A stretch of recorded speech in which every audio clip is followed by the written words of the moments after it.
Bonsoir. Alors on continue avec la sagesse de Rabbi Nachman. Rabbeinu disait une fois que chacun peut voir la pitié de ce monde. Les gens ne souhaitent pas être l'objet d'une telle pitié et de ce fait, ils courent après les biens de ce monde. Les gens voient la pitié que les personnes éprouvent pour ceux qui connaissent la soif et la faim ou de sérieux ennuis. Ils savent comment les gens réagissent envers une personne dépourvue de vêtements et de chaussures. En conséquence, ils ne souhaitent pas se retrouver dans une telle situation.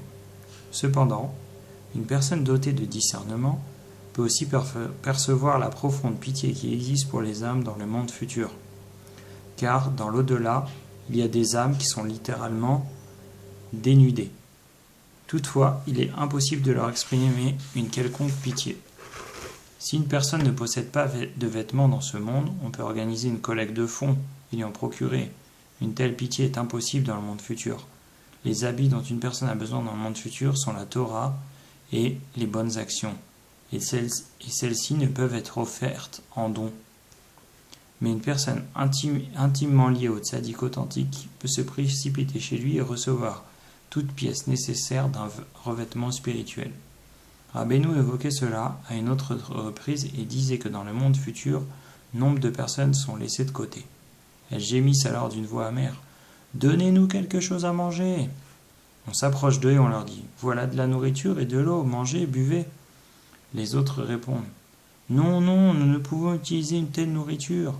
Ce dont nous avons besoin, c'est de la nourriture de Torah et de prière. » D'autres sont laissés de côté et tout nus, eux aussi pleurent. « Donnez-nous quelque chose pour nous vêtir !» À nouveau, on s'approche et on leur dit « Voici quelques vêtements. » Alors ils répondent de même « Non, non, de tels habits nous sont inutiles ici. Nous avons besoin de mitzvot, de bonnes actions pour nous couvrir. » Le Rabbeinu disait alors « Heureux celui qui a la chance de dévorer plusieurs chapitres de Mishnah, de lire les Teilim et de se couvrir de bonnes actions. » Voilà, donc à travers cette petite histoire, Rabbeinu nous donne une jolie allusion que dans ce monde, on est là pour étudier la Torah, faire les mitzvot et faire des bonnes actions. Et ça va être ça, notre manger, nos boissons et nos vêtements pour le monde futur. Et donc, au lieu de... Et donc, essayer d'en faire le maximum à chaque instant, pas perdre de temps, pour pouvoir faire ces choses-là, au lieu de perdre son temps avec les choses de ce monde-ci. Voilà, à bientôt.